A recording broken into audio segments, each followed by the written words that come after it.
வணக்கம் மக்களே. ஸோ இந்த வாரம் நடக்க போகிற நாமினேஷனை பற்றி தான் நம்ம டிஸ்கஸ் பண்ண போகிறோம். எனக்கு தெரிஞ்சு ஓப்பன் நாமினேஷனா க்ளோஸ் நாமினேஷனா அப்படின்னு பார்த்தீங்கன்னா, எனக்கு தெரிஞ்சு ஓப்பன் நாமினேஷன் வரதுக்கான சான்ஸ் அதிகமாக இருக்குது. ஸோ ஓப்பன் நாமினேஷன் ஒரு 3 வாரத்துக்கு முன்னாடி வந்தது. ஒயில்ட் கார்டுக்கு முன்னாடி ஒரு ஓப்பன் நாமினேஷன் வச்சாங்க. ஸோ ஒரு 3 வாரம் வந்ததுக்கப்புறம் இப்போ மோஸ்ட்டாக ஓப்பன் நாமினேஷன் வரும்னு நான் எதிர்பார்க்குறேன். வந்தால் ஒரு கேம் வந்து ஆல்ரெடி ஒரு பீக்கு வர டைமில் இருக்குது. கரெக்டாக இந்த டைமில் ஓப்பன் நாமினேஷன் கொடுத்தாங்கன்னா பயங்கரமான ஒரு ஃபயராக இருக்கும்ன்ற மாதிரி ஒரு ஃபீலிங்கே எதிர்பார்த்து காத்துட்ருக்கலாம். சரி, அதை தவிர்த்து பார்த்தீங்கன்னா யாரெல்லாம் நாமினேஷனில் லிஸ்ட்டில் வரப்போகிறாங்க அப்படின்றது பார்த்தீங்கன்னா, ஃபஸ்ட்டு கோல்டு ஸ்டார் வச்சுருக்கவங்க டேரெக்டாக 2 பேர் நாமினேஷன் வரப்போகிறாங்க. ஸோ அந்த கேட்டகரியில் பார்த்தீங்கன்னா தெரிஞ்ச விஷயம் தான்.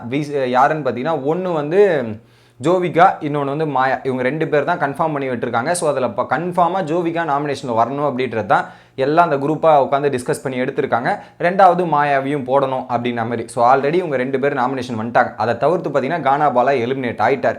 மிச்சம் இருக்கிறது 12 கண்டஸ்டன்ஸா.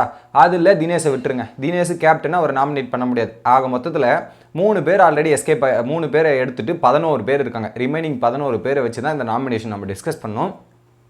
ஸோ ஸ்மால் பாஸ் சைடு போவோம். ஸ்மால் பாஸ் வீட்டார் சைட்லேருந்து RJ Bravo, Vikram, Akshaya, Jovika, Poornima and Vishnu, இந்த 6 பேர் இருக்காங்களா. இவங்க பிக் பாஸ் சைடை நாமினேட் பண்ணோம். இதில் விஷ்ணு எடுத்தீங்கன்னு வச்சுக்கோங்க. விஷ்ணு எடுத்தீங்கன்னா ஒரு பக்கம் கூல் சுரேஷ் நாமினேட் பண்ண மாட்டார், மணியை நாமினேட் பண்ண மாட்டார், ரவீனாவை நாமினேட் பண்ண மாட்டார், மாயா நாமினேஷனில் இருக்காங்க. அதுக்கப்புறம் தினேஷை நாமினேட் பண்ண முடியாது. அப்போ மிச்சம் இருக்க 3 பேரில் தான் நிக்சன், அர்ச்சனா, விசித்ரா, இந்த 3 பேரில் யாரோ ஒருத்தர் தான் நாமினேட் பண்ண போகிறாருன்னு நினைக்கிறேன். ஸோ இந்த 3 பேரில் 2 பேர் யாரை நாமினேட் பண்ண போகிறாருன்னு தெரியல. ஸோ விஷ்ணுவோட டார்கெட் நிக்சனாக இருக்கலாம், இல்லை விசித்ரா, இல்லை அர்ச்சனாவாக இருக்கலாம், இல்லை ஓட் பேசிஸில் போடக்கூடாதுன்னு நினச்சா மேபி கூல் சுரேஷ் டைமுக்கு வரலாம். ஸோ அந்த வகையில் பார்த்தீங்கன்னா அந்த சைடில் பார்த்தீங்கன்னா எனக்கு தெரிஞ்ச அர்ச்சனா மற்றும் விசித்ராவுக்கு தான் வாய்ப்பு அதிகமாக இருக்குது இவரோட ஓட்டு. 2வது பார்த்தீங்கன்னா ஜோவிகா வந்து அவங்க நாமினேஷன் வந்துட்டாங்கன்னா அவங்கள விட வீக்காக இருக்கிற பிளேயர் தான் கண்டிப்பாக டார்கெட் பண்ணுவாங்க. அந்த கேட்டகரியில் பார்த்தீங்கன்னா மணிச்சந்திராவையும் இல்லை கூல் சுரேஷ், மணிச்சந்திரா இல்லை கூல் சுரேஷ், இவங்க 2 பேரை டார்கெட் பண்ணி ஜோவிகா ஓட்டு போட்டுருவாங்க. அடுத்ததாக பார்த்தீங்கன்னா பூர்ணிமா வந்தாலும் பூர்ணிமாவோட எதிரியாக இருக்க போகிறது யார் அப்படின்றது பார்த்தீங்கன்னா, ஒன்று மணிச்சந்திரா வடவாயி அப்படின்ற ஒரு டைலாக் போட்டிருக்காரு. கண்டிப்பாக பூர்ணிமா மணிச்சந்திராவுக்கு ஓட்டு போகிறதுக்கான வாய்ப்பு இருக்குது. இன்னொரு பக்கம் ரிவெஞ்ச் கேம் போயிட்டு இருக்குல்ல. ஸோ அர்ச்சனா வந்து இப்படி சொல்லிட்டாங்க, அர்ச்சனாவை நம்ம அட்டாக் பண்ணோன்றதுக்காக அர்ச்சனாவை வந்து ஒரு ஓட்டு போடுவாங்க. ஸோ அந்த வகையில் பூர்ணிமா ஓட்டுகள் இப்படி போக போகுது. அடுத்து அக்ஷயா மற்றும் விக்ரம் வந்து, ஸோ அக்ஷயாவுக்கும் விக்ரமுக்கும் அர்ச்சனா செட் ஆகலை. ஓப்பனாக சொல்லனா அர்ச்சனா செட் ஆகலை. ஸோ கம்பல்சரி அர்ச்சனாவை நாமினேஷன் எடுத்துடும். என்ன தான் சப்போர்ட்லாம் இருந்தாலுமே அர்ச்சனாவை எடுத்துகிட்டு வரணும்னு நினைப்பாங்க. அதை தவிர்த்து பார்த்தீங்கன்னா அவங்க விசித்ரா பக்கம் போவாங்களா இல்லை கூல் சுரேஷ் பக்கம் போவாங்களான்றது தான் எனக்கு ஒரு டவுட்டாக இருக்குது. ஏன்னா மணி ரவீனா வந்து அவர் நல்லா மெயின்டைன் பண்ணிட்டு இருக்காங்க. எனக்கு தெரிஞ்சு விசித்ரா ஆர் கூல் சுரேஷ் இவங்க 3 பேரில் யாரோ ஒருத்தருக்கு அர்ச்சனா இவங்க 2 பேர் போட்டுருவாங்க.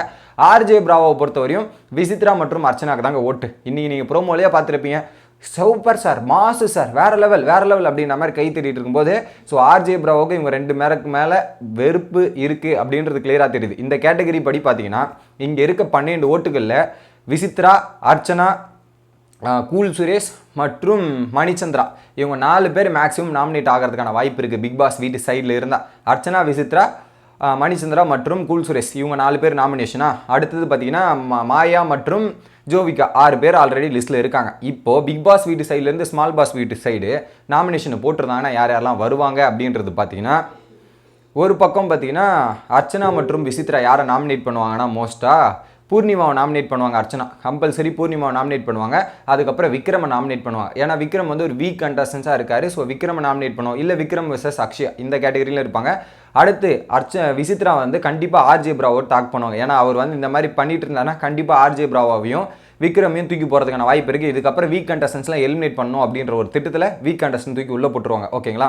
கிட்டத்தட்ட இப்போ பிக் பாஸ் வீடு சைடு கணக்கு பண்ணிங்கன்னா ஒரு 16 ஓட்டுகள் இருக்குது மக்களே.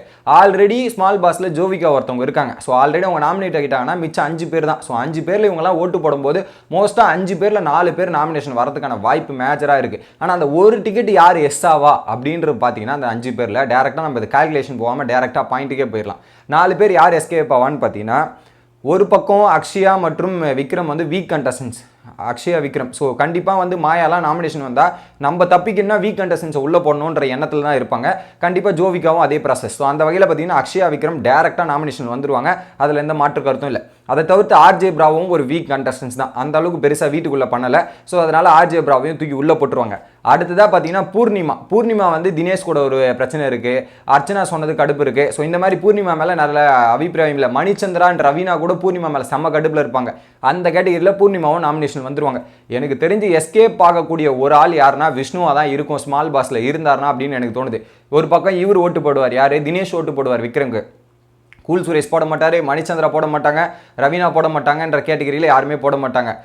வேலை மாயா போடுவாங்களா அப்படின்னு தெரியல. ஒருவேளை மாயா இவர் நாமினேட் பண்ணுறாருல, ஸோ விஷ்ணு மாயாவை நாமினேட் பண்ணால் கண்டிப்பாக மாயா போகிறதுக்கான வாய்ப்பு இருக்குது. பட் பார்ப்போம். எனக்கு தெரிஞ்சு ஸ்மால் பாஸில் இருக்கவங்க 6 பேரில் 5 பேர் நாமினேட் வந்துடுவாங்க. விஷ்ணு மட்டும் தான் எஸ்கேப் ஆவாருன்ற மாதிரி தான் என்னோட கருத்தாக இருக்குது. டோட்டலாக கணக்கு பண்ணும்போது யார் யார் நாமினேஷன் வருவாங்கன்றது ஃபைனல் லிஸ்ட்டை பார்த்தீங்கன்னா ஜோவிகா மாயா கன்ஃபார்ம் ஆயிடுவாங்க, விசித்ரா அண்ட் அர்ச்சனா ஓகேங்களா. அடுத்து விக்ரம் மற்றும் அக்ஷயா, ஆர்ஜே பிராவோ, பூர்ணிமா, இந்த 8 பேர் தான் மோஸ்ட்டாக வருவாங்க. அதுக்கப்புறம் மணிச்சந்திரா, இந்த 9 பேர் தான் அதிகபட்சமான நாமினேஷன் லிஸ்ட்டில் வரதுக்கான வாய்ப்பு என்னோட ப்ரெடிக்ஷனாக இருக்குது. உங்களோட கருத்து என்ன அப்படின்றத கமெண்ட் பண்ணுங்கள். வீடியோ பிடிச்சிருந்தா லைக் பண்ணுங்க.